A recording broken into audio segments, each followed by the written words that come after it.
Welcome back to the weekend warm-up, everybody. Long time no see. And it's the finale. And it's the finale. Of the warm-up, at least. Of the warm-up. But if you're listening. Yeah, I guess the roundup will be out too. The roundup is also up. So. Some massive. This is the last happy Sunday for a while. But technically these come out on Thursday. So we're screwing everything around. Look, it's been a rough summer. Yeah. It's been a hard go. It's been a rough go. We've had school. Yeah.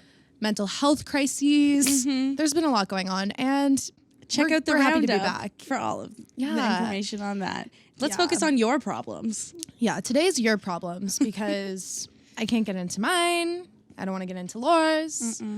So just yours. We are going to be answering all the questions that we have been putting off. Yes. So we have 21 questions. Oh, that's kind of fun. It's kind of a fun and flirty game. Yes. Back in middle school. 21 questions. And so we're going to jump right in. Yeah. Do you want me to read the first one? Or? Yeah, you can start us off. It takes me a little while for my reading to get into, This first one's tricky. This first one, we don't actually think we have the right answer. Like, we're really starting off probably with the trickiest, most complex question. Yeah. But that's the way we do it. We'll just dive in. We'll just dive right in. Okay. I need your guys' help. So I met this super sweet guy. We've been talking for over 3 months now, and I just found out that his best friend is the guy who drugged me at a party. I really like him, and we see each other quite a bit. Get along extremely well, and shit was good. Now that I know it's his best friend, I just don't feel comfortable being around him, and I don't know if that's just how I'm feeling because I'm scared of the guy, or if I'm scared that he's just going to do the same as the guy did before. But, it's probably common sense, but I need your opinions. This is a hard one, and I'm going to say that we might not give the right answer. Yeah, I don't even know. This has been sitting simply because we didn't know what to say. Yeah, I know. It has been sitting for a while because we needed to ponder it. Because I get why you're feeling that way. Yeah. Because, I've always heard the saying, you are your company. Yeah. You are who you keep. And if you're wanting to have a future with this really nice guy and things are going really well, then it's kind of impossible to do that when you can't be around his friend because his friend is obviously a fucking idiot. Yeah. But then I'm like, does the guy you've been talking to know his best friend's an idiot? Sometimes people are just naive to that kind of stuff, especially in that situation. That's kind of the guy's probably doing that on the DL. I would hope. Yeah. So, it's obviously tough. But I think at the end of the day, if you're not comfortable, you just have to trust your gut. That's the thing. It's not fair to yourself to be putting yourself in situations that you're uncomfortable with.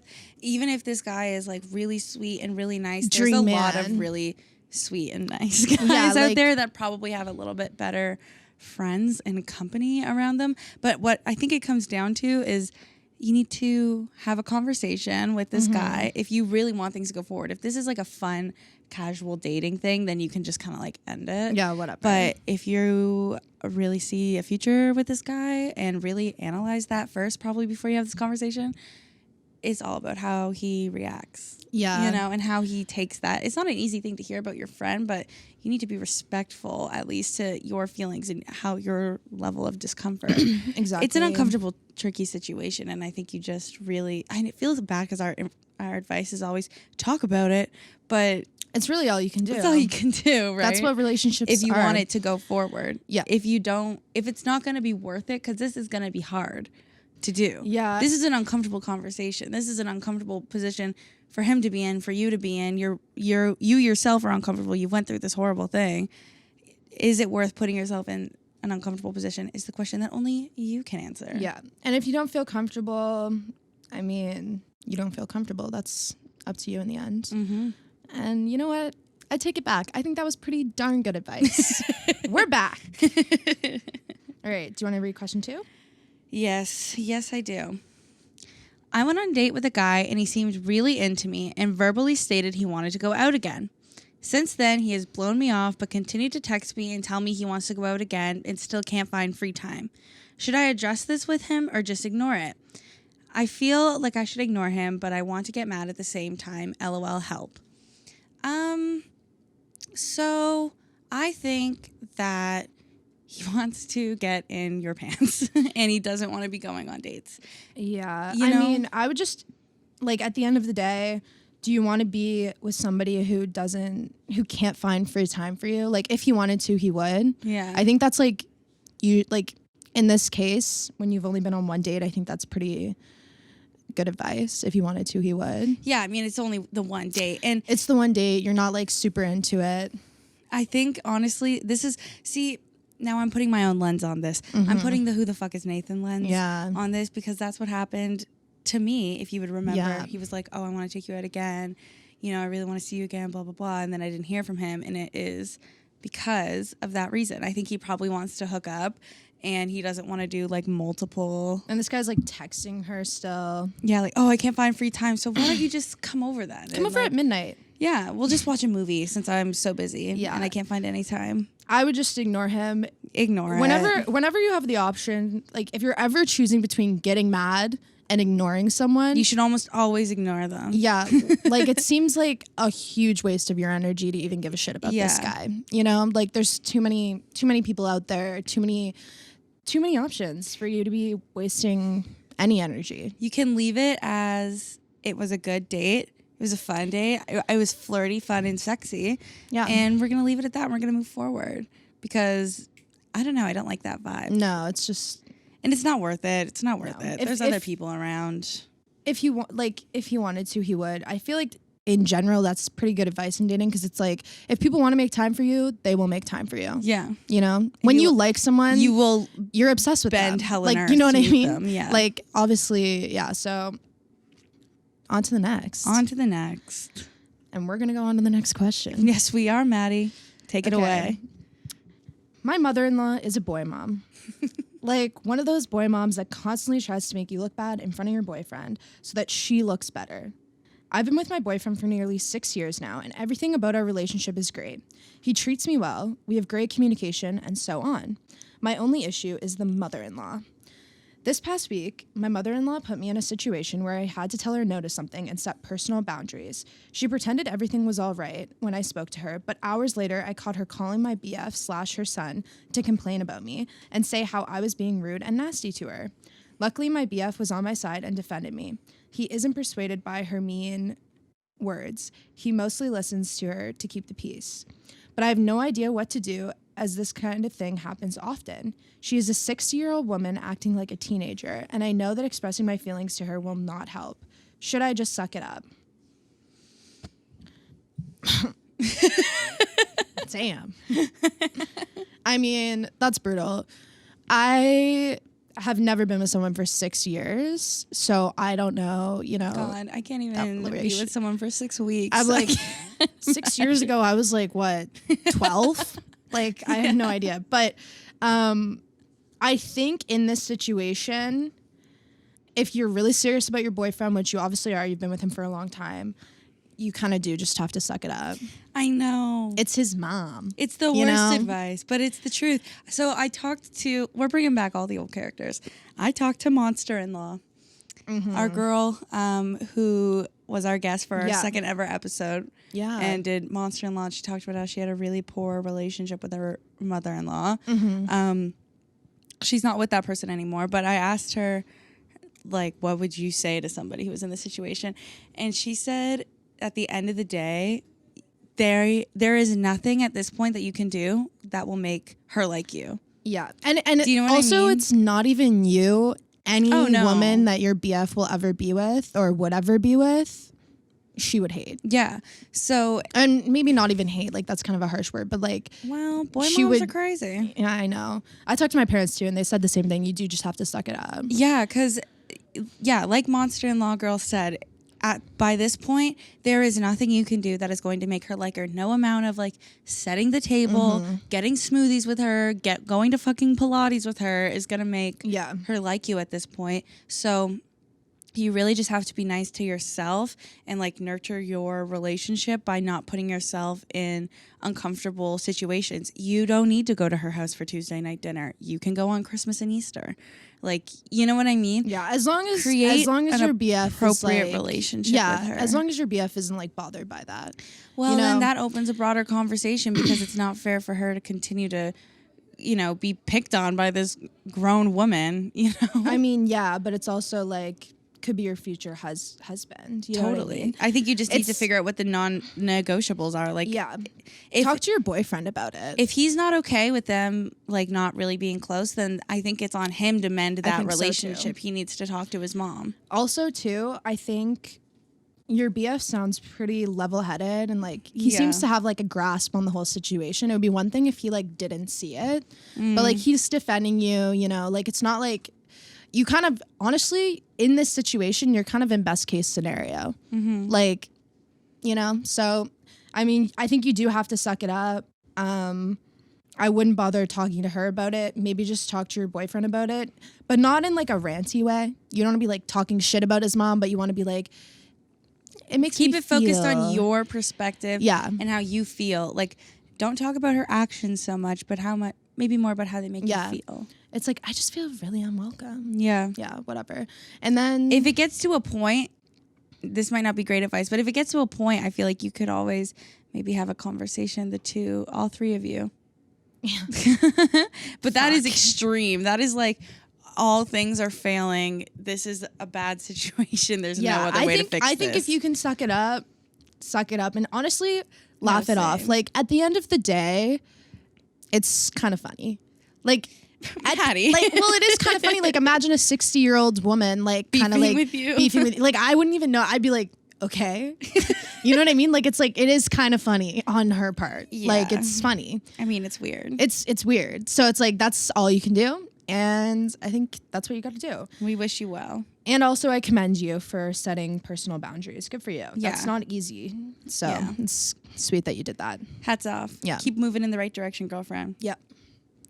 Next question. And we're going to keep on moving to the next question. Beautiful transition. I stumbled it a little bit, but you know what? I saw the vision, and I commend it.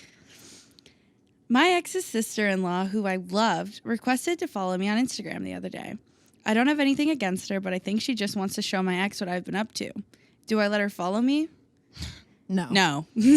Look, been there, done that. There's nothing good that can come of it, to be completely honest. And I know I'm sounding very personal. Yeah, this is a personal lens. This is a personal lens, but seriously, having like your ex's family, anything on social media, if you want nothing to do with them,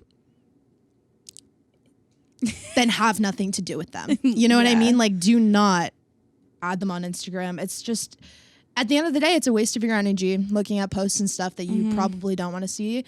And why, you know, it's weird. That's weird if your ex is making them follow you to show what you're up to. It's awkward when you have them on. This is a side tangent. It's awkward, though, when you already have them on socials and then you break up. Like, of course, I'm not going to unadd my ex's mom who did nothing wrong, but it's like, I don't want to see their shit all the time. Muting is a great tool. But don't let this, sorry, that was a side thing. Don't let this woman follow you. There's no point. You don't want to see what she's up to. Who cares? Yeah. And like, you know? I think it's weird if she's like spying on you. Yeah. I hate that. Mystery is better because... Yeah, it's like, what is she up to? Yeah, be mysterious. And you know what? Be the complete opposite of us. When people Our exes don't can know, find out everything about us at any given moment. Seriously, worst case scenario. But like mystery, and like whenever someone doesn't know something, they always assume the worst, which would be you thriving and doing absolutely amazing as your ex-BF. So... keep it mysterious. Who cares, you know? Yeah. Not worth Change your energy. your profile picture to something real sexy and then deny it. Like, yeah. That's fun. Next question. I, female 23. This is a chronic Reddit user. Yeah, no, but I appreciate it. Because how many times are we like, I need to know how old I need I need the age. I need everything. Have been talking to a guy strictly online. Once we got to know each other very well, we started sexting because it was fun. I accidentally let it out one day that I've never had sex before, resulting in him pretty much ghosting me. Should I bring it up to him or just cut him off? Thanks, besties. Cut him off. Cut him off. Let's bring it back. Honestly. Also, let's talk about a broader issue here really quick. This opens a bigger conversation. Should we be sexting people we don't know? I'm not the one to answer that. We all know how my army guy went. I don't know. I don't know. I don't know. I'm just throwing that out there. Mm-hmm. Did you let it slip sure. in like a fun, sexy way, or was it like, you know, like how would that slip in a fun, sexy way though? Okay, dump him. There's no point. You met him online. You met him online. There's no real, substance there. You can find another person to talk to, but that is really fucking rude that he just stopped answering you after you said that you hadn't had sex before. Yeah, okay. I mean, that's a short answer. That sucks, though. I still long for my e-boyfriend sometimes after fighting the war. E-boyfriends are fun. Wherever he is. I hope he ports in Halifax one day and we can fall in love. That would be kind of tea. It'll be like Purple Hearts, but better. But yeah, and also he obviously just sounds like a scum if he's like blocking you or whatever, ghosting you because you haven't had sex before. Obviously you're kind of cool if you're like sexting, like you're like kind of cool you're open. You're open, you know what I mean. So yeah, just not worth it. Cut it off. Cut it off. And speaking of cutting it off, we're gonna cut off bad habits when addressing the next question. Whoa. Are we looking at the same question? Yeah, I'm going to transition it though. Keep it going. Advice on balancing significant others, friends, full-time jobs, and me time.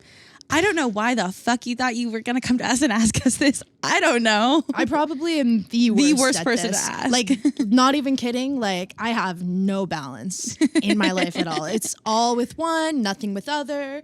I have no job, lack of friends. Me time is at an all-time no. Yeah. There's none of that. Yeah. I have it in my Google Calendar, but I don't do it. See, yeah, here's the thing. I was going to reference Google Cal, but I think one of my hacks, my tricks, my thoughts on this is I always discredit the nights that I get home from work or school, and I'm just like, okay, that's it. There's nothing. That's my night. Do you know what I mean? I don't think to do anything after work. Yeah. This is stupid advice, but do something after work. You can still have a little fun happy hour or something. Fun on weekdays. Have fun on weekdays. Yeah. And on your weekends, you can devote your Saturday or Sunday to chilling by yourself, getting groceries, doing some me time, some laundry, figuring out your shit. Significant other, don't ask me. I avoid them like the plague. Balancing a significant other is a whole other level to this question. I have a hard time with friends, full-time job, me time. Significant other requires a lot more time than you think. Just putting that out there. It requires a lot of just your time, honestly. So that's another thing. Maybe planning with your significant others, planning date nights, setting. I think it's important not to get into the habit of just assuming that every single night you're going to be together. Exactly. I think that's where a lot of couples go wrong when it comes to balancing things. It's very important to be okay, well, this night we're going to hang out. This night I'm going to hang out with my friends. This night after work, I'm going to have a self-care night. Because if you do too much of anything, it's not good. If you have constant alone time, constant friend time, constant significant other time, or constantly focusing on your job, it's not going to be good. You got to have a little something of each. So it definitely just comes down to structuring your time and making sure that none of it is assumed at any point. Yes. If that makes sense. That's good. And put it in your Google Calendar because that will keep you organized, or however you like to organize things. I'm more of a list gal. So I'll be this day, I'm going to do my laundry. I'm going to go to work and I'm going to hang out with my significant other, or whatever. So that's my advice for that. That's that on that. Yeah. Is that good advice? I mean, I don't know. We're not good people to answer it. Yeah. We go all in on one aspect of our life for 3 months at a time. This is I don't know. I'm not great at this. I I'm think glad we can work on it maybe. together. We can work on it together. And, I'm going to try to be better at it. Yeah. So thanks for that inspo. That's true. And instead of significant other time, maybe I'll solicit that time. Well, we're married to the podcast. So yeah, that's our ish. Yeah. The side hustle. It's instead of SO, it's S. Side hustle. Yeah. Brutal. Okay. Do you want?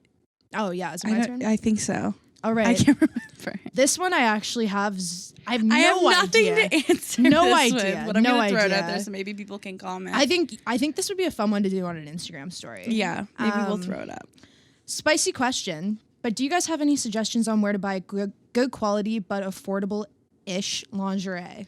Okay, here's the thing. I literally own none right now. I have huge boobs, guys. Where the fuck am I supposed to find lingerie that's not Savage X Fenty and $1 million? Like, Lauren goes to like the special bra store. I go to the bra barn. Okay. You should tell that story. Okay, here. How about I tell you about my normal bras?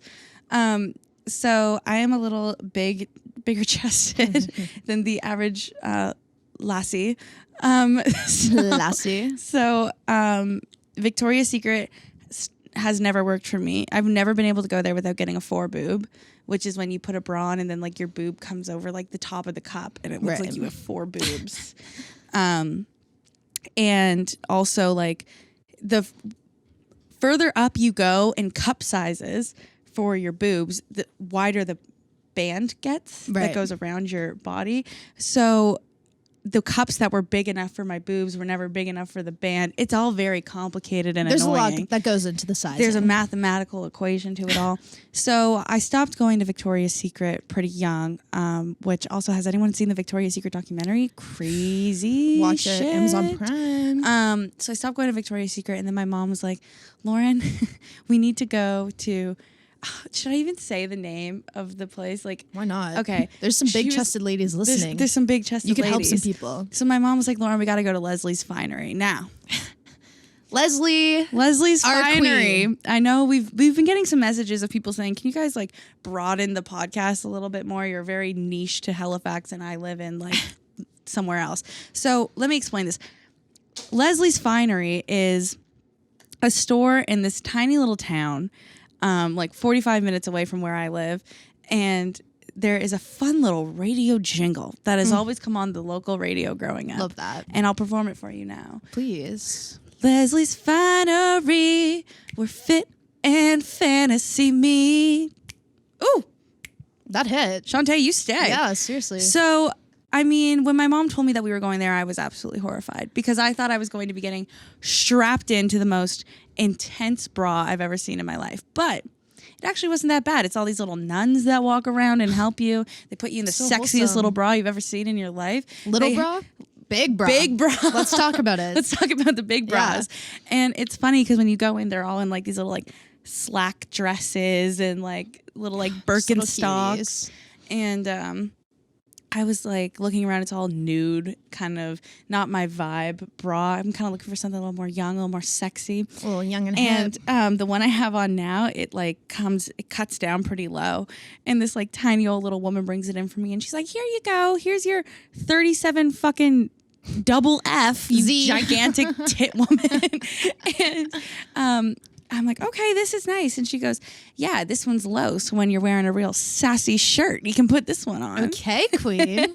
I love that. So that's where I go. There's another place that I go to, but you have to go get like custom fit, custom, all the shit. They're very expensive. They're more expensive than the normal bra, but that's just what we deal with, us big-chested ladies. But as for lingerie, I mean, I've seen some in those bra stores, but nothing that I think I want to go for. It's giving, most of the lingerie in there is giving like trying to get freaky after Coronation Street, you know? So it doesn't really speak giving my Downtown level. Abbey. Yeah, Downtown Abbey freak time. So, I mean, I would also love to know where to get some, but I'm not really trying to get Savage X Fenty because as much as I love Riri, it's like a subscription kind of service and there's a lot of hidden prices. It's in USD.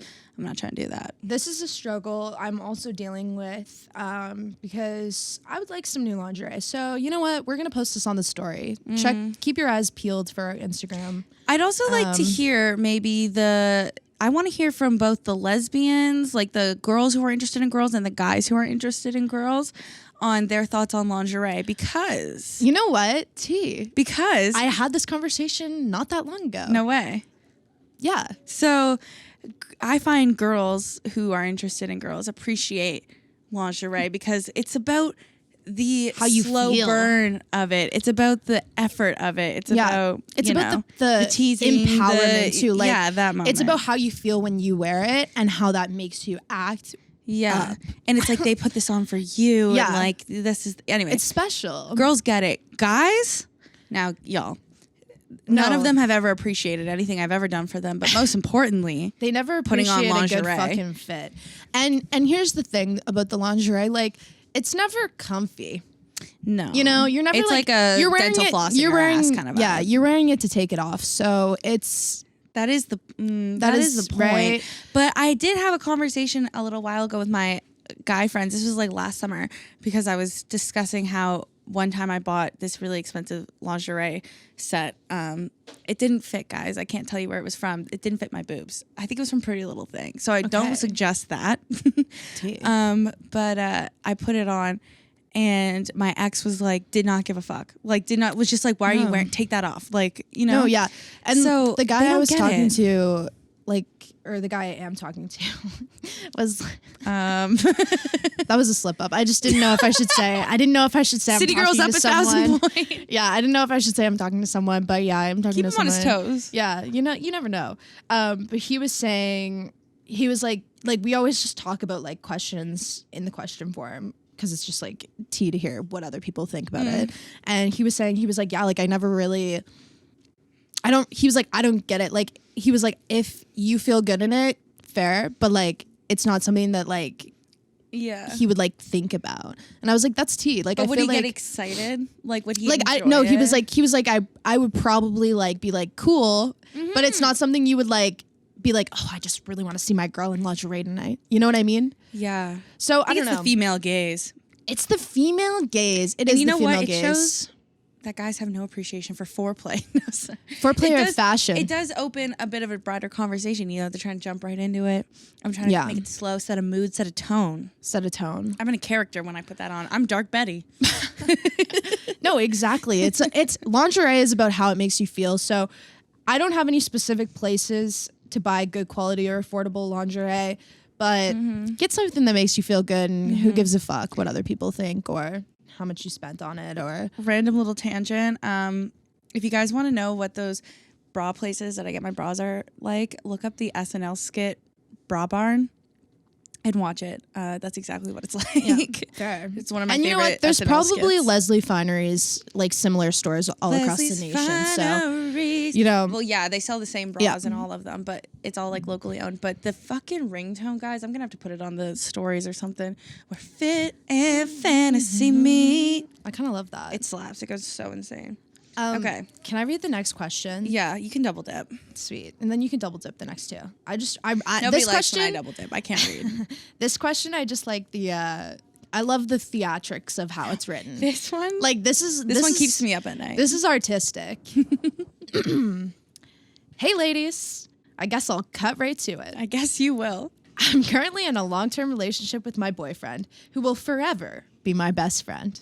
See now. But I'm down bad for his bestie. Like, red flag bad.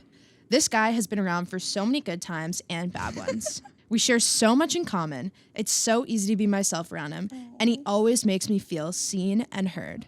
I've gotten to the point where it hurts to see him with other girls. Like, I have no business.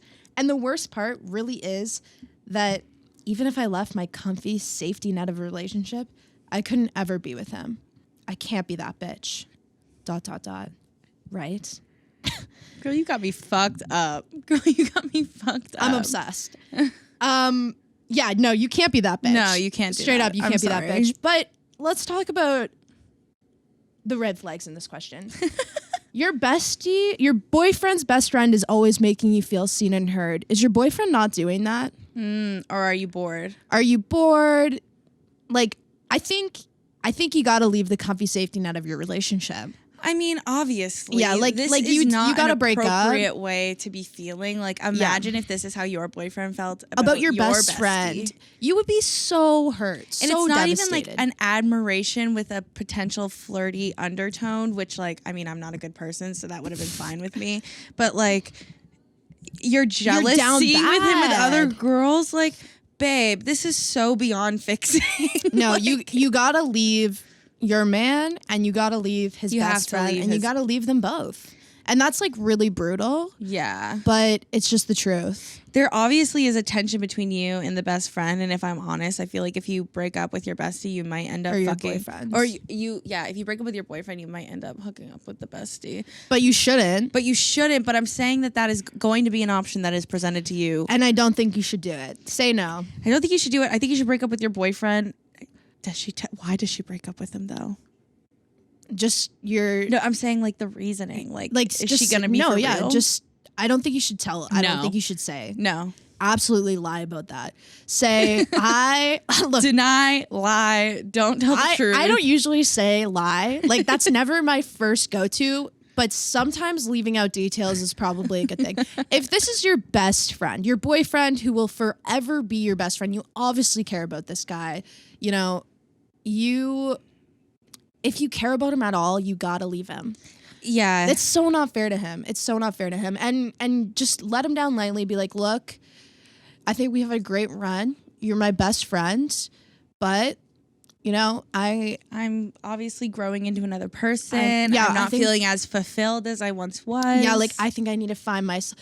Anything you need to do. Anything you need to do to escape the situation that's, like, in a mature way, do. We're really coming off harsh, but like I think we're beyond fixing this, babe. Like, I'm sorry, you can't be that bitch. No, and I don't want that for you. I don't want that for you. And also, like, it's you care about your boyfriend. Yeah, come don't on. Do that to you know, him, you're better than this. You're better than this. And you know you are because you said I can't be that bitch. I can't, right? And I know you wanted us to say, yeah, you can.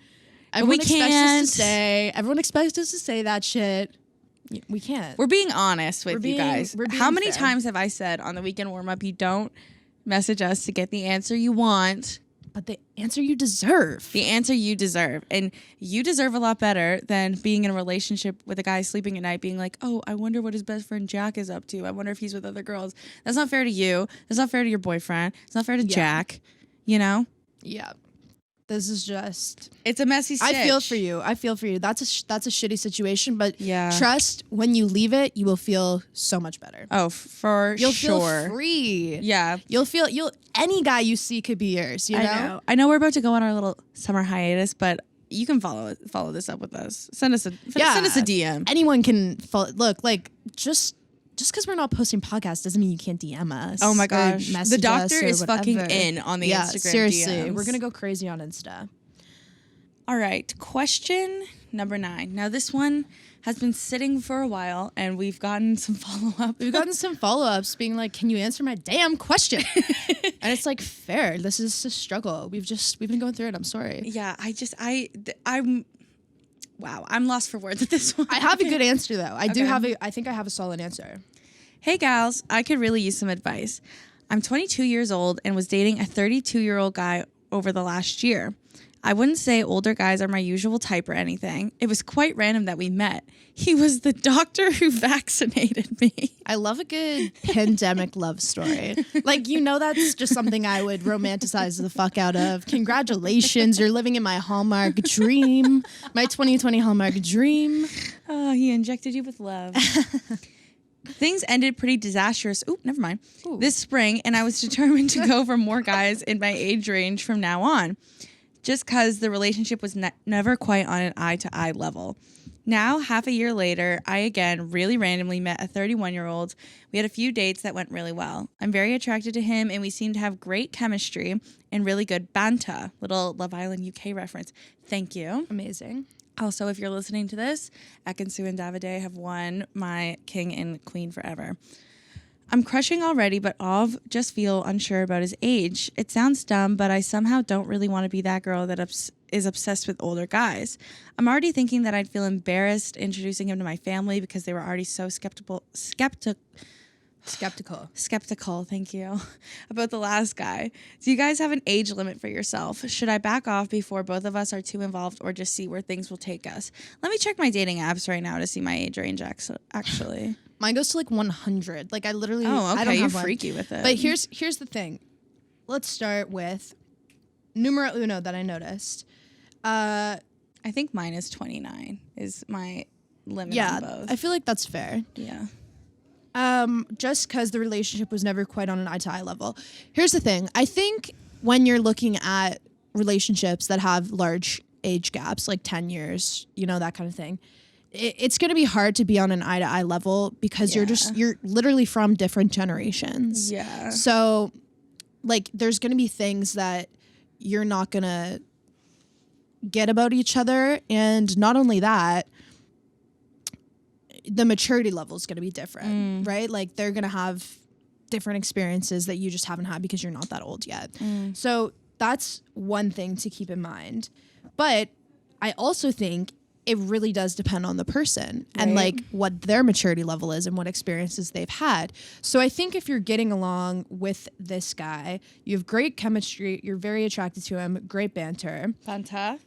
I don't think age should necessarily be a factor. Especially, I don't think you should care about being the girl that's obsessed with older guys and being embarrassed about introducing them to your family. Like, yeah, maybe it is a little, like, oops, I did it again, you know, like, whatever. But at the end of the day, your family and anyone who you talk to about this should accept that that's someone that you love and care about or could love and care about, whatever, you know? Like, I say go for it. Yeah, I mean, go for it. Like I was saying, sometimes it just really works out for people. Like my favorite couple is Hannah Berner and Des Bishop. Hannah Berner used to be on Summer House, and Des Bishop is her husband now, and they have a big age gap between them, and I love them. I think too, honestly, like I think once you've been with someone who's mature and older, it's way harder to go back. Very hard to go back to a 20-year-old guy Snapchatting you, asking you to come over every night. Like, sorry, got a little personal there. It's not it. Look, I don't think there's a problem. Do I set an age limit for myself? I mean, I play it by ear. If I tend not to meet older people, but that's just because I'm like not looking for older people, I guess. Like I'm not like I do. Yeah, like well, I guess I'm just there's no one I just don't set an age limit. I mean, whatever happens. I just always end up, you know what I mean? Like who oh, this guy's not that old. I'm very proud of myself. Sorry. I'm talking to somebody and I thought he was way older, but he's 23. The pilot? Yeah, he looks a lot older. That's kind of my jam though. He does look old. Yeah. Daddy. So yeah, don't back off. Just see where things take you. And in any situation like that, just see where things take you. Yeah, and meeting your family, don't stress about that. At this point, you had only had one date. You did follow it up with us, which makes me think that you're still with him. Yo, you're stressing, and need to be. You don't have to. You don't. No stress. There is no need to meet the family at any set pace. Like, seriously. You don't even have to. You can just tell your parents that you're dating someone, and not even get into it. Like, it doesn't need to be like, mom and dad, here are their photo. This is everything about him, and I'll take him to dinner on Sunday. And if that's like what your family is like, then don't tell them. Yeah, don't tell them, or just go with it and just make jokes about it. Honestly, just be like, I'm bringing an old man, or maybe don't do that. I don't know. That probably wouldn't go over well. But like, you know what I'm saying. It doesn't matter. If you're into them, you're into them. Being with an older guy is sometimes the absolute move. And to be honest, being the girl that's obsessed with older guys, there's a lot worse things you could be. Yeah, like, okay, that's like kind of a cool thing. I'm with men with fucking health benefits. That's kind of a flex. Yeah. Exactly. So no sweat. I wouldn't stress about that. Period. Yeah, period. Done with it. All right. Ladies. I'm in a constant debate with myself and I need some advice. I was seeing a guy a few months ago that was honestly such a great person and I liked spending time with him. But at the time, I was not looking for anything serious, and I was feeling this thing was going to turn into that. So I made myself pick out the little things to give myself the ick and casually backed away. Stormy, you look like mommy, baby. We talked a few times briefly after that, but now we don't talk at all. My friends that met him really liked him and remind me often that I shouldn't have given up on it. Lately, I've been thinking about reaching out, but I don't know if that's a good idea. It's been a bit, and I don't know if he's seeing someone new. I also don't even know what I'd say. There's also a dilemma that I still don't know if I want something serious.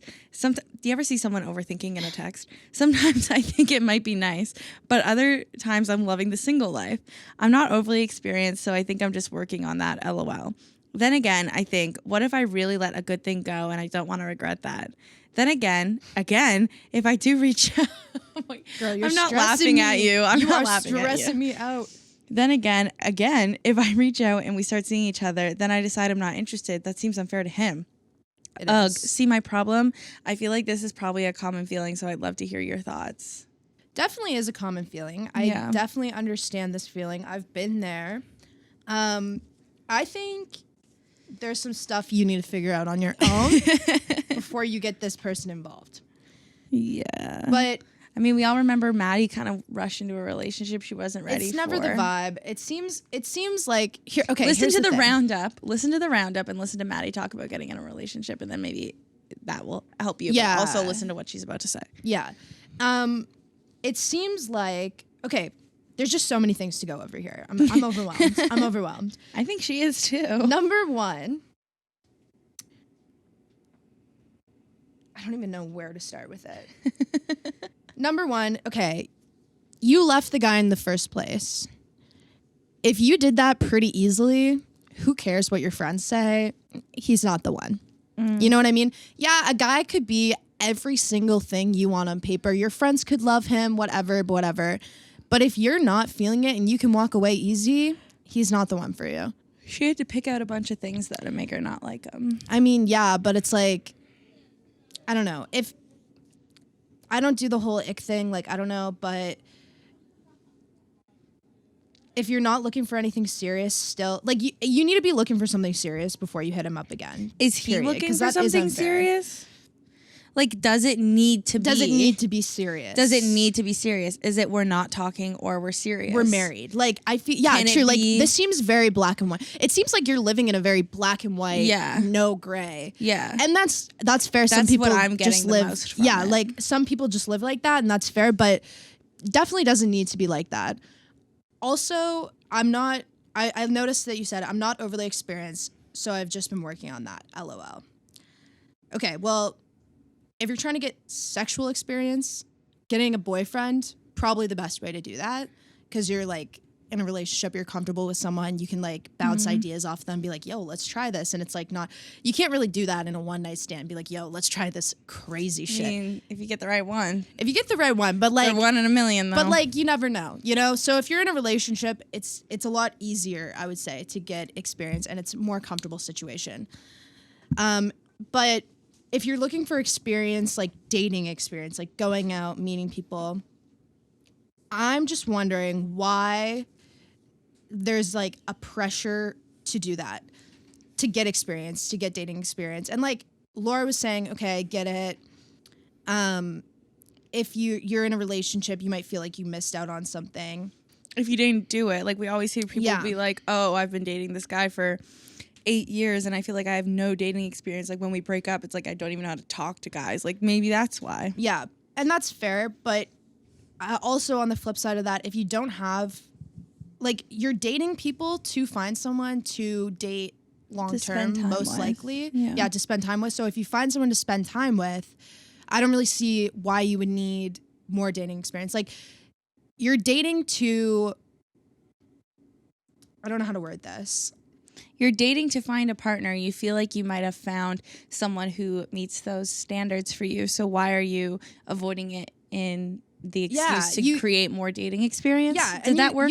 I think so. And you get experience by just living your life. Like, I don't think there needs to be this set plan of like, oh, I need to get experience. I need to date.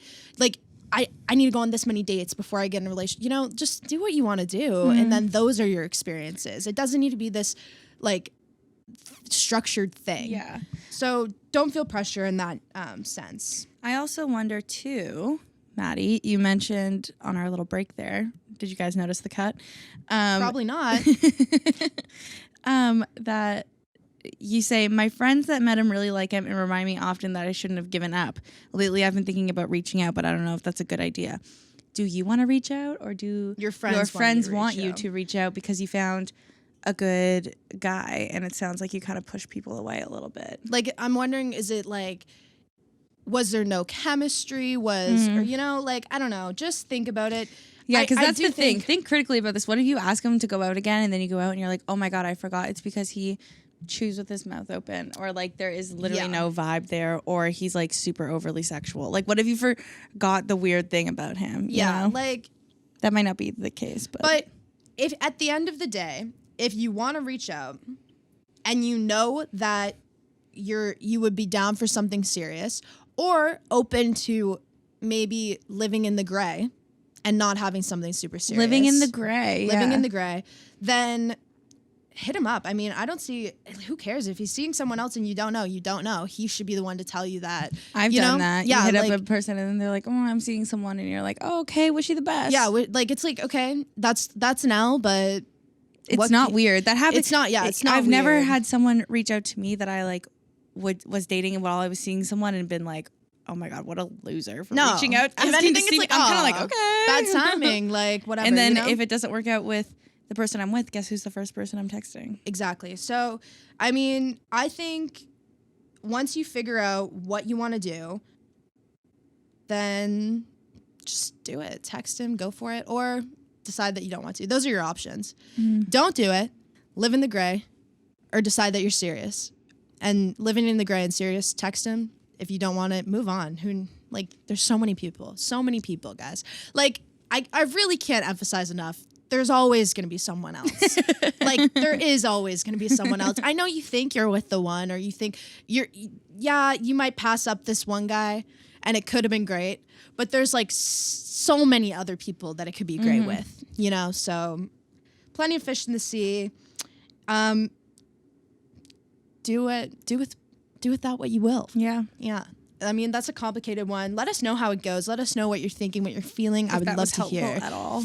I'm not sure if it was. No. I'm not sure, but I hope that you feel a little better knowing that it is a messy situation, just being validated in that sense at the very least.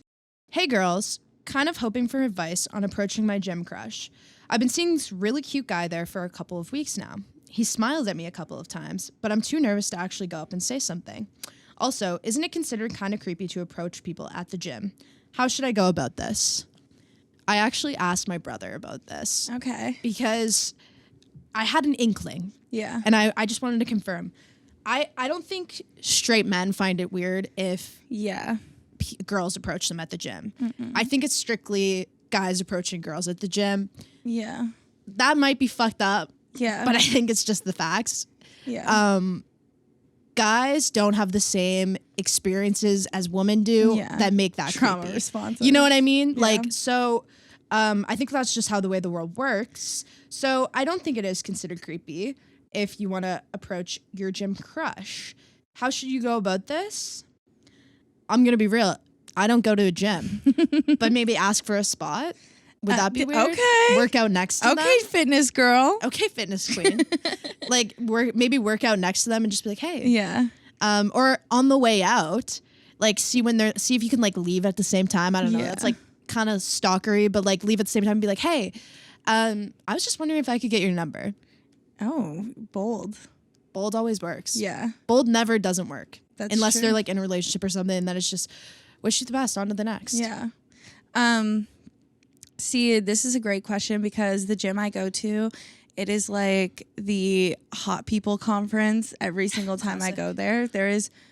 I'm truly overwhelmed at how sweaty, tired, and horny I am when I go to the gym. Everyone there is so good looking. Exhausting. Yeah. Yeah.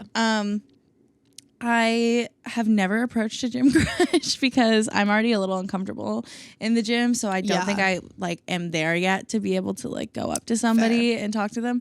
But cute guys at the gym who are just like on their own vibe, I feel like they're not really going out of their way to like look at you, shoot you a smile, like myself included and other people because I do people watch at the gym a lot. It's like when I'm walking around, my eyes aren't up. If that makes sense. Like I'm not up looking around. My head's normally down. I'm listening to music on like 500 in my ears. And I'm just not, the only time I've ever like made eye contact with somebody and smiled is when it was actually maybe one of the most beautiful people I've ever seen in my entire life. Like everybody else I don't even really acknowledge. I have like a bitch face the whole time. So I think in this situation, don't apply this outside of this because I smile at random people all the time. But in the situation where you are at the gym and you're working out and you're seeing each other several times and they've hit you with a smile a couple times, you're in the clear to approach. And he's probably not going to approach you because that is weird. Like because it would be creepy for him to come to you, and guys are aware of that. It is. The ball is in your court. The ball's in your court, so you have to make a move. You could also play a little dumb and be like, hey, do you know how to work this? Or like ask a question or like, hey, do you know like if the gym's, I don't know, if the gym's open or something. Like, I don't know what gym. Do you know if the gym's open on da-da-da-day? Yeah, or like, can you spot me with this? Like, hey, can you just ask a question? Asking a question is such a good way to open up a conversation. And then once they answer, but imperative that you keep it going. Or even if you just ask the question to begin with, that might open up conversation in other gym sessions, you know, like in other days. Because then it gives him like I almost can go talk ahead to her. Yeah, it's almost I'm not going to scare her if I like come up behind her and talk to her. Don't talk to somebody when they're doing a reps though. Like when they're in the motion, the active working out, that's super annoying. But also keep in mind, you are playing a dangerous game. You're kind of like, if things work out with this guy and then they go awry, Let's go to the same gym. Let's reflect on that. But this could go so well. It could Guys, go so well. We all know that I am just not the relationship girly at the moment. But oh my God, some of the gym couples on my For You page, guys, I am a little bit of a sucker for a gym couple. Okay. I think would never be me, but I could definitely appreciate it. I think that's just where I'm at right now, mainly because I don't like going to the gym by myself. Fair. And I would like for somebody to spot me. And exactly. I don't mind a little arm candy. So yeah, I think that's cute. I think go for it. Ask a question, but be aware. Yes, ask a question, be aware. I have to say, I can't say who this happened to, but this is what not to do. Okay. So my friend was at the gym. I know what story this is. My friend was at the gym. Guy friend was at the gym, and he was working out. And he's in the weight area, like the dumbbells and stuff. He's sitting on a bench, and this girl comes down. She sits next to him. Her bench is very close to his bench. This can be awkward sometimes. Yeah. Sometimes the benches are too close. I feel weird moving them. I get it. You got to sit a little close sometimes. And you know what? That in itself could be a move. Yeah. If it was left at that, like sitting almost too close and then just being, oh, hey. And then, that could be a move. Knock over their water bottle. Oh, my God. Sorry. I'm so sorry. But they were both lifting, right? And then they take their little break. They go on their phone, scroll through Instagram, have a drink of water. She follows him on Instagram. In the moment. Like right there, like as they're sitting as close as you and I are right now. Yeah. And he sees the follower, he clicks on it, looks at it, sees it's her, looks over at her phone, and she's like going through his Instagram. Sitting right next to him. So that is what not to do. Never, that's in any situation. And this girl was so fucking hot, but it was just weird. Yeah, it didn't work. That is uber weird. It's just not it. So definitely use your words. Yeah. Always use your words. You know, that's always a vibe.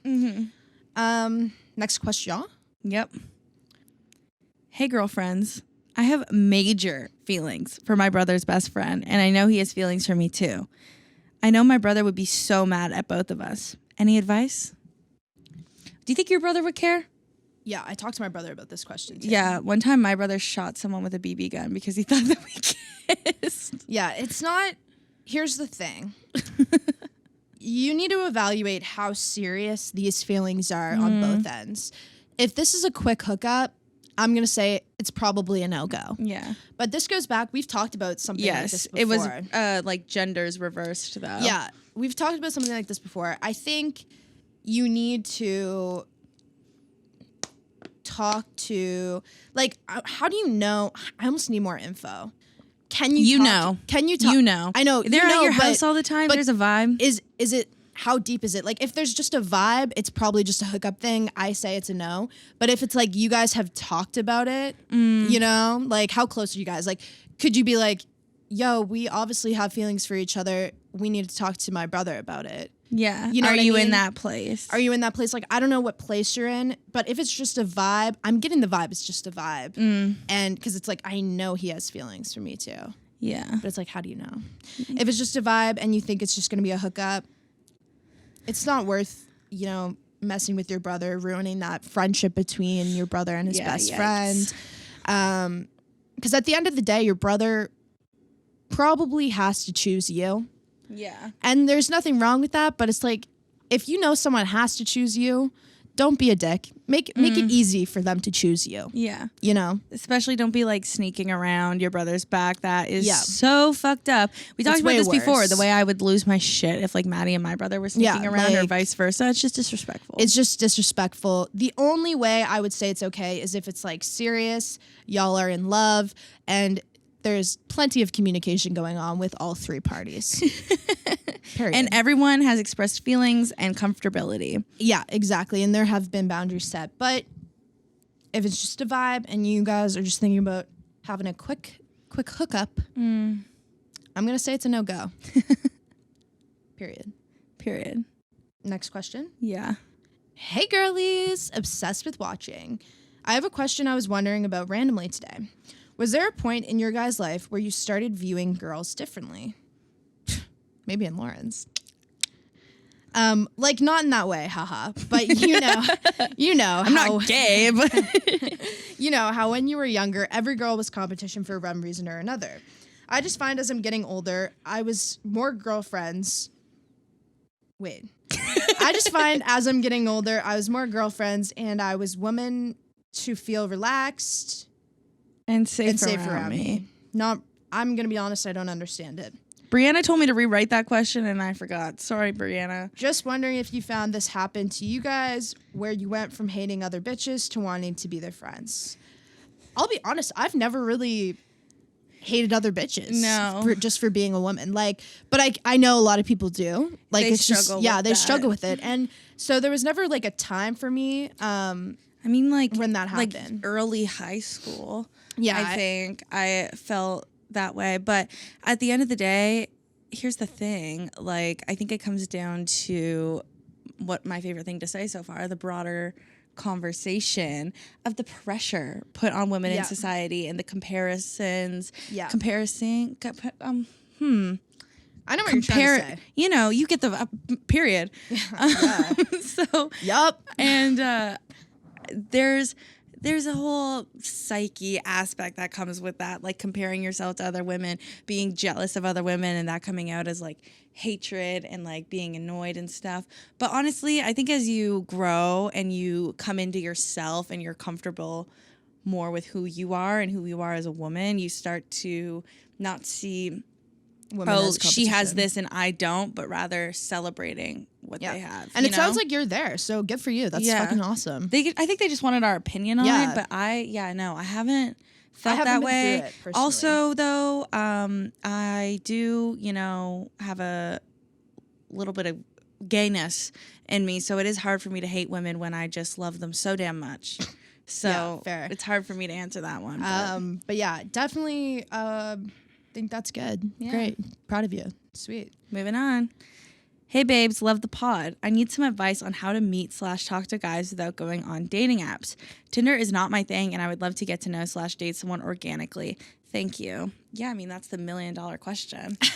The thing is, you're not going to meet anyone inside your house. Yeah, simply put, the only way to meet and talk to people without going on dating apps is to get out there. Is to go outside. Go out to places where you think, or go out to places where you have interests. If that makes sense. So like if you like reading, go to the library. Yeah. It's a simple example, but like, and then, try to meet people there. Another really good way, I think one of the best ways to meet people is through your friends. So like, absolutely, ask your friends if they know any single people who you might be interested in. Usually, your friends can set you up with someone.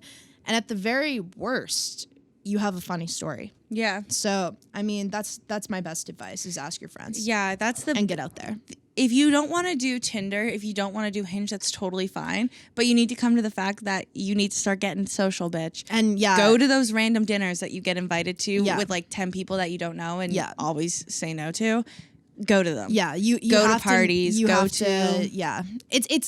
It's work. It's time to be a social butterfly, bitch. It's time clock in. It's time to clock in. And period. And if you get super bored of that and you're like, I don't want to do this anymore, then don't do it anymore. Yeah. Only do it if it's fun. Yeah. That's the best part. Like, if you go out and you meet someone and it's organic and it's a vibe, it's literally like a high that you ride. It's so fun. But there's also nice that you go out and you don't meet a soul. So it's kind of like, it's like thrifting. Yeah. It's like thrifting. Dating is like thrifting. It totally is. That's awesome advice, I think.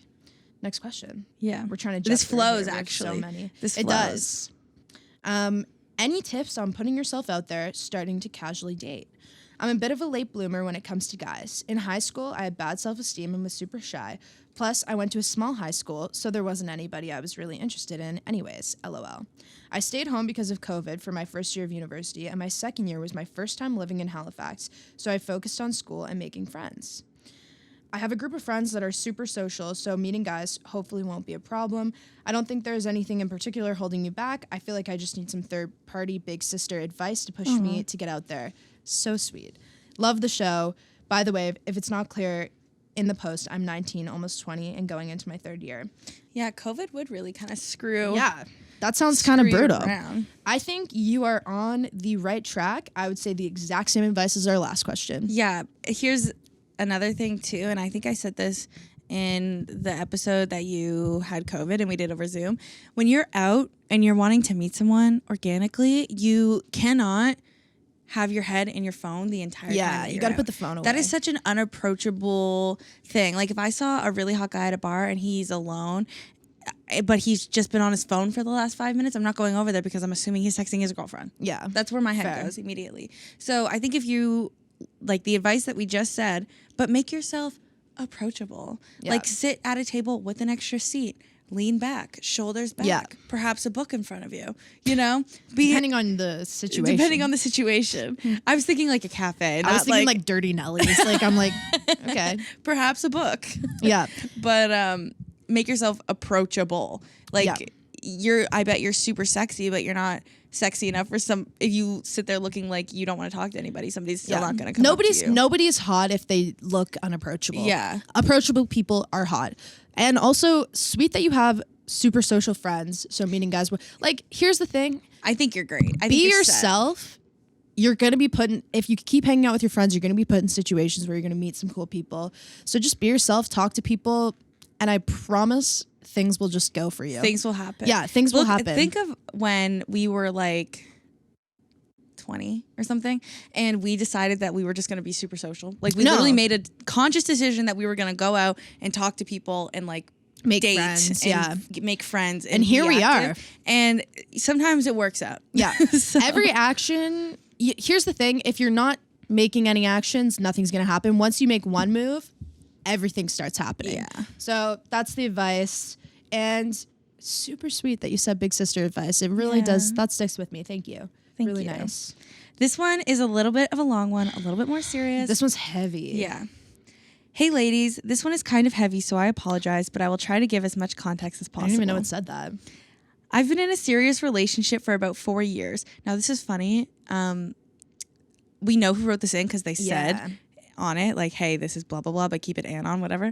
And it says, I've been in a serious relationship for about 4 years. And then in brackets, Lauryn met him once. See? I did meet him once. I've been in a serious relationship for about 4 years, and I'm kind of at my breaking point. There's a lot of little things about him that just don't fulfill what I need in a relationship, and it took me so long to admit it. We've been fighting more recently, probably because I've finally had the courage to say when I'm upset. Let's sit with that one for a moment. We've had a few big talks, but nothing really changes. He never asks me questions about my day or what's going on in my life. I know that sounds pretty bad, but he has treated me pretty good for the most part, so it's easy to ignore the little things. But a lot of the little things, I'm afraid, just are a part of who he is and aren't things that I can fix. He gets in moods a lot and takes them out on me, even if it's a really important day for me. He can be really rude at these times and can take things personally from anybody. Maybe some of it is an immaturity thing, but I can't fix it, and I've really tried. I keep hurting myself by convincing myself that it's fine and none of it's a big deal, but I've had a bad gut feeling for a while. We had a 2-hour phone call last night, and I was actually able to pour out everything. He was begging and crying and, of course, saying everything I wanted to hear, but I told him I needed space to figure things out. I'm so afraid of change, but I also know what I deserve. We both have so much love for each other, and I'm scared to let him go. I need to be fair to myself, but I'm having a hard time with the idea of just letting go of 4 years of my life. He's like my best friend. I don't even know what my question is. I guess I just need to hear someone else's advice on how to work through this. I've never had a big breakup or anything. Oh, and I haven't really been single since I was 14, and now I'm 23. Sometimes it feels like I've lost myself. BTW, so much love for you guys. I've never missed an ep. So proud. Thank you. Me just putting in the little self-plug at the end. I always feel weird reading those, but I know, but it's nice. It's nice. You kind of get lost in it. I personally want to hear it. Yeah. So let's discuss. Let's start at the beginning. So I do want to say, context-wise, just because I know who this is, they started dating like right when they met each other at university, and I think they're just kind of finishing up university now. Okay. Or they have finished university. Here's the thing. You can't fix anyone. Yeah. You said so the word we fix have a multiple lot going times on, through that question. You can't fix anybody. That's who they are. That's just who they are. I think you understand that. I think you know that. But yeah, you definitely can't fix anyone. That's honestly the worst, is like the moods thing. Like, oh yeah, that's not a vibe. And you said, oh, it's easy to ignore the little things, but a lot of the little things are just part of who he is. The little things add up to the big thing, which is him. him. Is at the end of the day, you have to look at it like the way this has been going. Do you think you can continue to put up with this for the rest of your life? My dad always likes to say, it's not a dress rehearsal anymore. Every day that you are unhappy is a day wasted. Are you unhappy every day, or majority of days? It kind of sounds like it. And so, yeah, I think you do just have to chop them off. Yeah. I think you know that. I think that's not any groundbreaking revelations. So sad. Like, for something like that happens, that there can be a little bit of a mental block with that. And absolutely. Again, coming back to the fix thing, I always say that you can't be in love with the potential of someone. You have to be in love with the absolutely. now. And if you're not in love with the person that's standing in front of you right now, then like, you're just not in love with them. That it's I don't want to say delusion, but it is. It's like, that's not who they are. Yeah. Like, so yeah, you love someone that doesn't exist. Yes. And another thing too, like your wording, I'm having a hard time just giving up on the last like 4 years. You're not giving up. Let's think about that though. Are you just giving up, or are your non-negotiables not being met? Yeah. Are you not feeling like this is the relationship that you deserve, that you've always wanted? And it also sounds like you've been trying. You know, this isn't good communication. You're obviously, just by the way this is written, this one question, you're obviously not taking this lightly. You know, and also the other thing I noticed when you wrote this question, the idea of just letting go of 4 years of my life. Okay. Letting things go. This is interesting because I said the same shit when I broke up with my long-term boyfriend. I was like, I feel like I just wasted 2 years, but it's like at the end of the day, it's not wasted. You're not just letting it go. It's like, that was your experience. So you fell in love. Yeah. You have beautiful memories together because I follow you on Instagram. Yeah. And you had this amazing university, love that was so good for so long. You're not giving up. You're not crushing. You're not letting it go. It's not a waste. It's not all going to be this horrible memory that you want to forget about. It was this really beautiful time in your life, and you graduated university, and you grew into different people, and you went on different paths. That happens to so many people. Yeah. You're a university sweetheart. You went through university with a partner, and that is really beautiful. That's awesome. And you guys got to experience all of that together, and I'm sure that, down the line, you'll be able to discuss those happy memories at school and your friends and your university, what's it called when you come back together? Reunion. Yeah. And stuff. You're not giving up. This isn't on you. You're not a bad person because your, like I said, non-negotiables aren't being met. You're growing, and you need a more mature relationship. You don't need your university boyfriend anymore. Yeah, exactly. And so the last note is that sometimes you feel like you've lost a lot of yourself. Well, then it's time to find her, bitch. You know what I mean? Like, I think once this situation settles, you guys break up, you take some time to yourself. I think it's really important that you do have time to yourself. If you haven't been single since you were like 14. Yeah. Like, I think it is important. This is her first big breakup, though, I will say. Yeah. She's just had like back-to-back little like things. Yeah, but still, I feel like it's important to go on your own and then kind of figure out who you are by yourself without a partner. Totally. How can she do that? Well, she did do it. I love it. Update, they are not together anymore. Good. Which, can we all as the Weekend Roundup family give her a little round of applause, because that's not easy to do. Especially 4 years. Like, that's a long time. I know. And especially the fact that he didn't want to break up, but she still put what she deserved first and her feelings first and made the right decision for herself. Very proud of her. That's a really hard thing to do. And I told her, sometimes good things fall apart so that it can make room for great things. No, and that's the thing, too. Like, that's what I mean.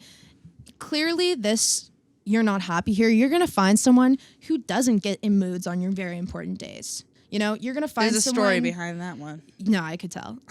You're going to find someone who's not rude to you, who's like not immature about things like that, and you're going to be way happier for it. So, congratulations on the breakup. I'm happy for you. Say your signature line. What? Welcome back to the streets, bitch.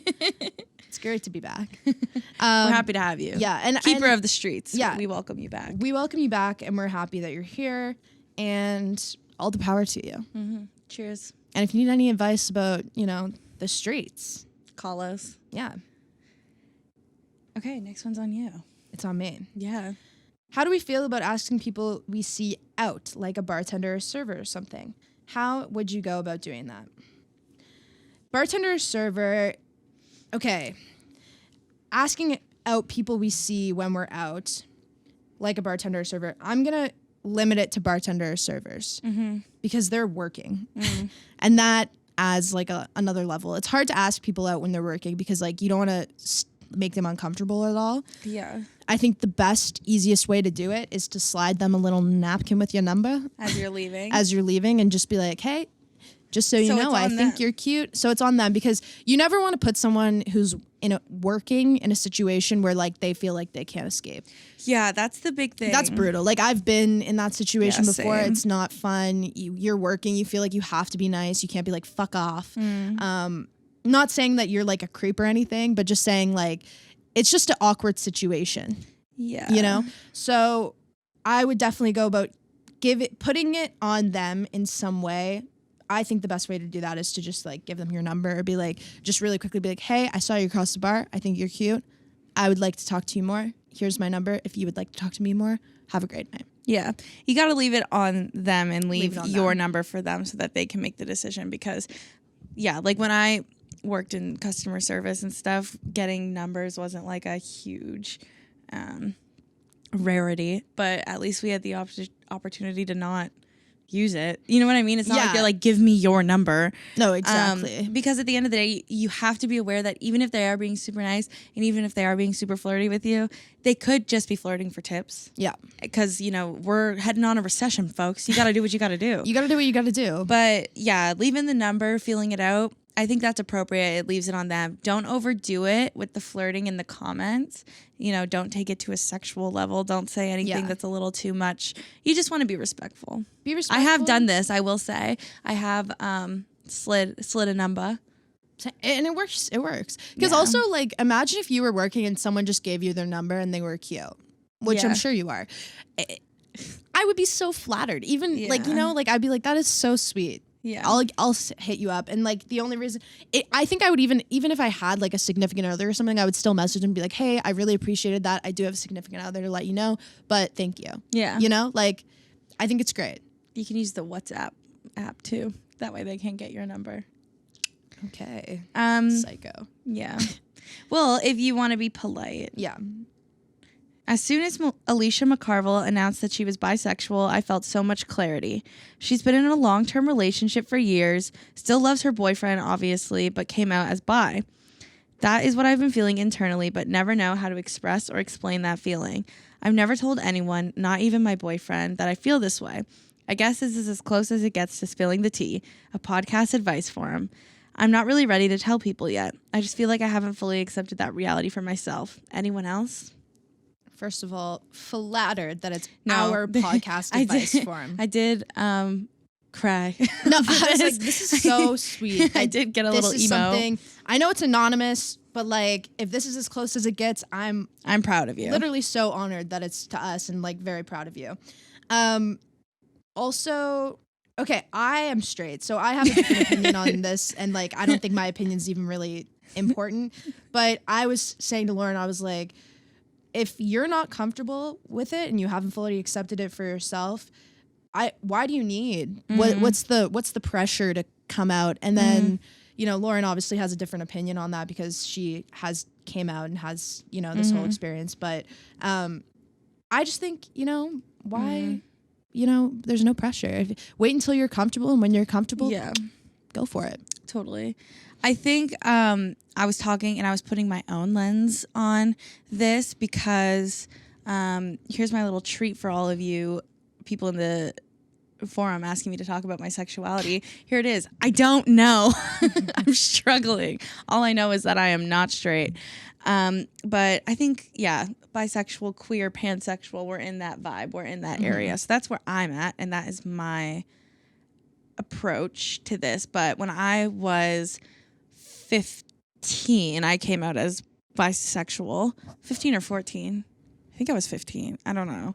Maybe 14. In there, I came out as bisexual to everyone. And here's the thing. I've always known that I wasn't a straight girl. Like, you don't grow up with the head that I do and be fully 100% straight. That just was never an option for me. It was never on the table. So I really felt like I was lying to everyone in my life by like not saying it. It's not even like I was actively pretending to be straight. Like, I still am attracted to men, and I was exploring my attraction to men.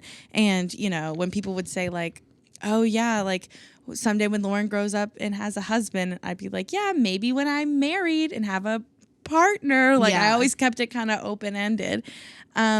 So I felt like I was like lying to everyone, and I had to come out right away so I could be honest and truthful. And honestly, if I'm being honest, and this is just like my truth and maybe not like the best thing to say, but I think I came out too early.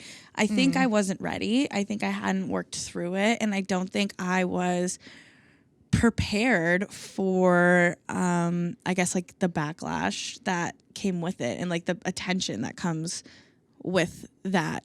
So you need to be in a place where you not need to, like, everyone comes out when they feel ready, and it's not like you need to be like singing Rain on Me from the ceilings in order to come out. But being comfortable with that yourself is such an essential part before coming out. Comfortable and confident for your mental health. Yeah. My mental health plummeted after coming out before I was ready. It's not something I recommend. On the other end of that, when Mads and I were kind of talking last night, Maddie made the point. She was like, well, like, you know, sexuality, it's a spectrum. It's fluid. You don't really have to tell anyone. That's your business. Like, if she's never going to be comfortable with it, you know, you don't really need to come out and say that. Yeah, nobody needs to know who you want to fuck. Yeah. Period. However, and that I agree. Yeah. Because But so if you many want people go through their life just never really clarifying just or saying or be a little fruity. Being a little fruity. Who cares? But I think that desire, that like urge for me to come out, that like intense pressure I put on myself, and what perhaps could be happening here is the desire to celebrate this big part of your life and to feel that community aspect, you know? I'm wondering if there's a way you could just, you know, like do that without necessarily like coming out. You know what I mean? Like, what if you go to like, I guess Pride is over, but like if you like went to a bunch of Halifax Pride events and like were super involved and you were there, you know, like you don't. How did that make you feel? You know, like try to just be involved in the community. Like, nobody needs to know your label. You know, like I know labels are important to like some people for community aspects and stuff. But not necessary. If you're not comfortable with it, there's nothing wrong with going to events or trying to like be involved in a community to explore, you know, what you might be feeling internally. If that makes sense. That was good. Yeah. I think it's just everyone's journey is different. But look, there's really no pressure for you to be like shouting it off rooftops. I think at the end of the day, that's what it comes down to. There's no pressure except the pressure that you're putting on yourself. And if you feel like you're ready, go for it. If you don't feel ready, don't go for it yet. And, you know, like there's places you can go to, you know, you could talk to people on the internet. Like, I know I was like, don't sex with people you don't know, but maybe tell them you're gay. I don't know. You know, like there's no harm in that, you know? Like I think this is such a universal experience and so many people feel the way you do. I know I can think of 3 people off the top of my head who've had long-term boyfriends and then have come out as bi. And, you know, they're all fine and like happy. So because being with a man does not discredit your bisexuality or queerness. Exactly. It's a part of it. It's the whole point of it. Yeah. Like, it's like, that's just, you know. Just because you are in love with your boyfriend, have been in love with your boyfriend, it doesn't take anything away from that. And major shout out to fucking Alicia for coming out and normalizing that and showing that. And she's married, isn't she? Yeah, and showing that she's married to fucking Hottie Scotty. Yeah. And they are in love and have this beautiful relationship. Yeah. But she's open about her sexuality. He seems incredibly supportive. Yeah. Take one out of Hottie Scotty's book. Exactly. And if your boyfriend is not as cool as Hottie Scotty and you do eventually come with all out, respect, Alicia. Like props. Like it's not, but if you feel like, I don't even know where I was going with that. Sorry. I got distracted. I was like,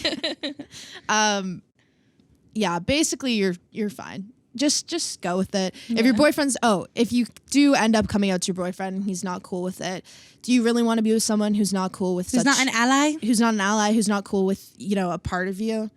Probably not. If you're in love with someone, you're in love with all of them. I have so many friends who have come out to their long-term boyfriends about like their queerness. And most of them are just like, okay, cool. All right, sick. It's like, okay, do you want to break up? No? Okay, cool. Like, are you still in love with me? Yeah, I'm still in love with you. Yeah, okay, well then let's keep fucking business as usual. If anything, it's a compliment that there's so many more people they could be with. Women are so much hotter than men. They still choose you. And they want to be with you. You know? So if anything, it'll make them feel kind of better. Yeah. And of course, as always, if you're comfortable, I understand what you're going through. So my DMs are always open, and it would never leave the DMs. I would never tell a soul. But even if you want to keep it anonymous in the question form, keep sending it in, like that's always there. We can always chat. Sweet. Next question. Hey ladies, first just want to say I really enjoy watching your podcast on YouTube. Yeah. It's always fun to watch 2 friends do something they love together. Thank you. Thank you. So I've been trying to figure out what my next step in life should be since graduating high school 3 years ago. I have a steady job, but feel like I'm not living up to my full potential. Any thoughts on things worth doing to change that? You have a way better answer than I do, so you go first. Okay, my answer is to write down everything that you want out of life.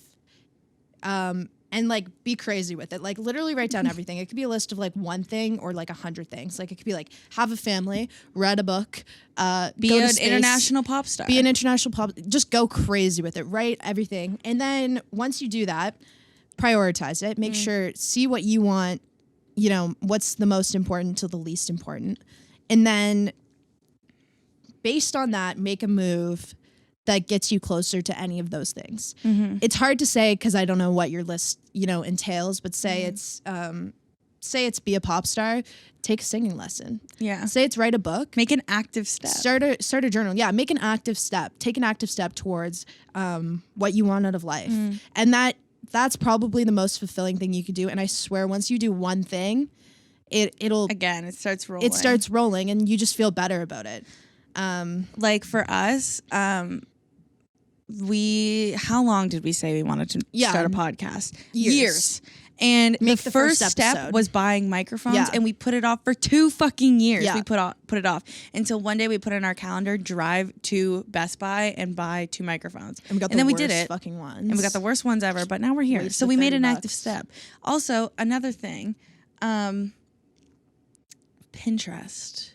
Oh, a little vision board. If you're having issues figuring out what you want to do, like if you're looking at this list of be a nurse or be an international pop star, create a vision board, and which one makes your heart do a little pitter patter, you know? Which hypes you up. Because you can make vision boards for literally anything on Pinterest now, because people are really using it to like visualize their lives. Yeah. So there's a lot of content on there. There's probably already like a bunch of boards for the aspirations that you're talking about. And do the one that makes your heart go like, yeah. You know, they give you a little something. At the end like when I look at my vision board, I have pictures of me working in an office as a PR queen, but then the pictures of me doing like podcasting and media work and potentially like modeling work and things like that. That's what makes me excited. Yeah. And I'm making active steps to do that. You know? So that's the vibe. Yeah, exactly. And also, last thing on that, I will say, life is long. There's no rush to do everything all at once. I like once you make this list, it could be a little overwhelming, but like just keep in mind, like you don't have to do everything all at once. Like for me, like writing a book, I would love to do that. That's not something that I'm going to do for the next 10 years. Yeah. You know what I mean? Like I'd like to do that when I'm like old, maybe like have a family, have different experiences, that sort of thing. And like I can think about it and, you know, like mess around in my free time and like write in my journal or whatever. But it's like, that's probably not something I'll do for a while. But just, so don't feel any like, don't be overwhelmed. Don't feel any pressure to be like doing everything all at once. Cause I know I get that way and I get like stressed out. But if you just need to figure out what you want to do, I think that's a great way to do it and figure out which one you want to, you know, take steps towards now. Yeah. And which one makes sense to. Great stuff. Next question. Next question's weird. Next question is weird because it's asked for somebody else by their friends. So I feel like we could be missing info. Yeah. Okay. Hey, ladies. Okay. This one is for a good buddy of mine who is in a real predicament. What do you do when your literal wife is never in the mood to get nasty? We're talking months plus with no interest, but you're an actual certified freak. Damn. Tips, advice. I've already suggested therapy and party drugs. No takers. Those were my first two. For real, though, open to any help that they can get. Thanks, queens. Disclaimer, just jokes. Oh, yeah, disclaimer, jokes are bad. Okay. So you need to tell your friend, your good buddy, to talk to their wife. Because to me, it seems like, okay, if they're married, they've probably had a decent sex life at some point. Sex is probably a big part of their relationship. You don't marry a certified freak. Without it, like, if you were just never into it, right? It wouldn't have gotten that far. So this seems like it's probably been like a change up. So there needs to be a conversation between the two, like, what's going on? Yeah, there's a lot of things that can change your libido. Yeah. Birth control, medications, stress, mental health, depression. Might just not be into it anymore. Emotionally checked out of the relationship. Like, I don't know. There's a lot that could be going on. So the only thing we can really suggest and say is to talk to the wife. The wife, at the end of the day, is the only one that knows what's going on. And if there's no communication there, problem will never be solved. I was Googling it today, too, and I think the issue is with this is that the person with the higher libido feels rejected, feels unwanted, undesired. The person with the lower libido feels like they're only good for one thing. Why does everything have to be about sex?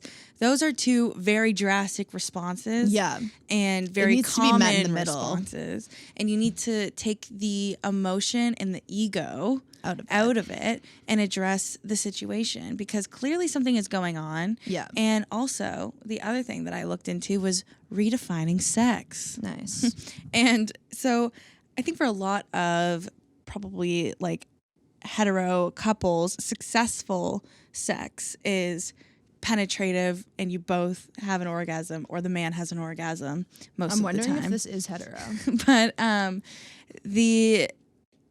but I'm saying like overall, that's like most people's idea of what sex is, like a successful sex time. Yeah. But you can redefine that. Like you can find intimacy. You can find that through other things. I can't tell you what that is. I don't know what this certified freak is into. I'm going to say, I'm sure the certified freak has some ideas. I'm sure that he's probably, or they're better at figuring that out than me. I'm not certified. I'm not certified either. Yeah. But, they're certified. So I'm sure, I think after a conversation and figuring out what the root of the problem is, you can redefine it. You can figure out where to go from there. Yeah. I know you suggested therapy. People who don't want to go... If you don't want to go into therapy, then you need to have a conversation. If you're not going to have the conversation, then the problem's not going to solve itself, and nobody's willing to fix it. Party drugs. I know that you were joking, but here's the thing. Do you want to have sex with somebody who doesn't really want to be having sex with you? Yeah, like that's... I don't know if I want my husband to be dropping Molly on a Wednesday night to fuck me. Yeah. Like I don't know if that's the vibe. Here's a pitch. You deserve a little bit better. Like, I don't need to be... rolling after watching Love Island to get it on. Like if you, it's just not it. So convo, talk about it. Yeah. Bing, figure bang, out what's going on. See how she's feeling about the relationship. There's a different issue. There's a deeper issue here, I'm going to say. Yeah. It could be work. It could be hormones. It could be that she wants a divorce. There's a lot of range. There's some deep issues potentially. So that's a convo that maybe you are not present for as their friend. And before anyone gets mad at us for saying that this isn't a good answer, we're 20-2, okay? We're not going to give dead serious answers about married sex lives. I still think that's I don't know anything about that. I think that's a quality answer. I think so too, but just clarifying. Yeah. And then we're finally here at our 21st question. Jeez. And it's, I feel like I've nudes? No, literally, like, it's like, what's your favorite color? Yeah. Purple. Thoughts on moving in with your partner? I've had my boyfriend for 3.5 years, and we've talked about moving in together a few times recently. Exciting. My only problem or worry about us moving in together is that while I love the man to death, we definitely have different ideas about cleanliness, LOL. I'm extremely type A and love when things are in their place, which is a good and bad thing, clearly. But mainly, I'm just worried that I will get frustrated with him too much when things aren't kept clean or organized, and I don't know how to deal with that. Would love both of your thoughts on this. Heart back to you. Heart back.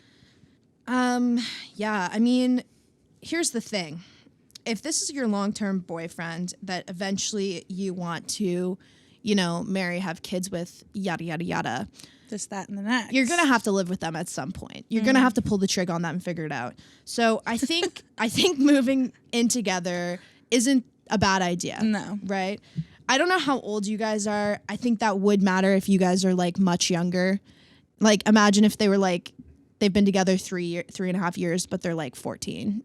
They started dating when they were 14. Oh, yeah. You know what I mean? Like, I don't know how old you guys are, but if you're, if you're like emotionally mature, which I think you guys are from the question, I think it's a decent idea. Yeah.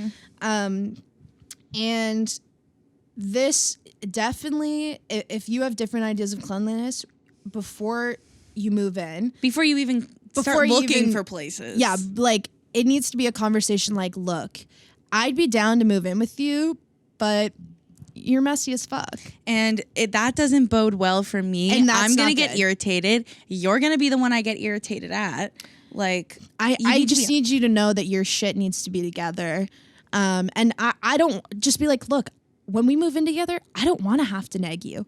I'm not your mom. Yeah. I don't want to be your mom. Yeah. So make sure you put your dishes away and set standards, set expectations. Yeah. And then or specific jobs. Specific jobs. You are in charge of the dishwasher. That is always your job. You know what? I like that. That makes it a little bit easier. But also, here's an idea. This might be me being a little too controlling mom-esque. Let me know, because I just thought of it now. I will let you know. What if before you move in, before you start, really getting into the nitty gritty of it, trying to find an apartment before all that, you have this conversation and you say, I just would like to see maybe your room and bathroom really like keeping up the cleanliness for like a week and a half, 2 weeks, so that I can see that you can do it, and it's not going to be you starting to become cleaner when we move in together. Like already start that shit. Yeah. Put yourself in that mindset already. That's fair. Do you know what I mean? Here's just another to like one. show it and prove it and like work towards being better. There is a compromise that needs to happen. There is a compromise. Because you need to make it known we're not moving in together so that you can clean up all of his shit. Yeah. Like definitely make that known. I don't hate that idea. Here's one that's... It could use some tweaking. Here's it's not very sexy No, or fun. here's one that's wilder. Okay. I don't know if this is possible based on your living situations right now. Yeah. But what if you did like a little trial run? Okay. Like maybe give him like a drawer at your place, or maybe you go to their place and you like have a drawer at their place, you know, like, and then you stay with each other, like make a plan, like a week, we're living together, or like maybe make it a little longer, because it's like a week. You can fake anything for a week, but can you fake something for a month? Can you fake something for 3?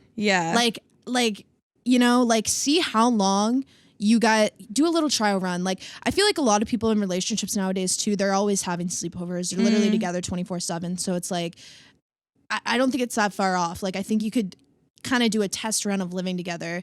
If that works with your living situation, I don't know what it is. You might be living both at your parents' house. So it's like, that's not possible. Cool. Yeah. And I think if it's not possible, do what Lauryn says. But I think if you could do a trial run, it's pretty easy to find out if you can live with someone or not. Because here is the thing. This applies relationship-wise. This applies friend-wise. Yeah.